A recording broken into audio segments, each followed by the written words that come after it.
7 дугаар ангитай 10 жилийн тэмцээнд дээдлийн ангийнхантайгаа 7-8 дугаар ангид хоорондоо үзээд тэгээд орсон байхгүй. Тэгсэн чинь нөгөө нэг л тэ гадаа мадаа цоглол амар ганган манган нөгөө нэг сакс тоглолтог юм чи дээдлийн ангид орсон чи дээдлийнхаа нэг ангид 38 6-аар хожигдож байгаа. Нах 6 хоног авч байгаа зөө зооноос гарч чадахгүй. Нөгөө ангидтай 30-аар 10.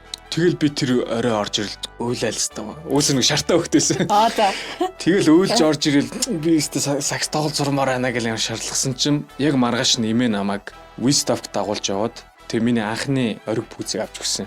Би одоо бүр амар санаа 165 мянгаар Allen Iverson нэг пүүз авч өгсөн байхгүй.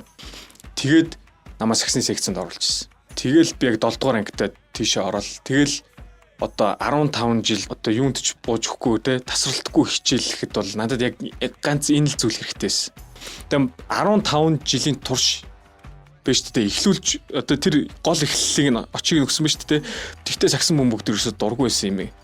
Хичээлээ игээч те ингээч тэгээч юу бөмбөг залаа яваад байгаа юм бэ бойлмол тэгсэн мөртлөө тэр хүн одоо яг надад хизээч мартахгүй одоо урам зориг авах тэр хамгийн том зүйлийг хийж өгсөн байгаа юм. Тэгэл ориг пүүзтэй болцсон саксны секцэн намайг авч өгч байгаа. Rest of the story гэдэг чигтээ зөвхөн надаас шалтгаалах байхгүй. Би чадахгүй гэдэг надаас шалтгаална. Гэхдээ эхлэлийг нь одоо ингэ намайг дэмжиж өгсөн.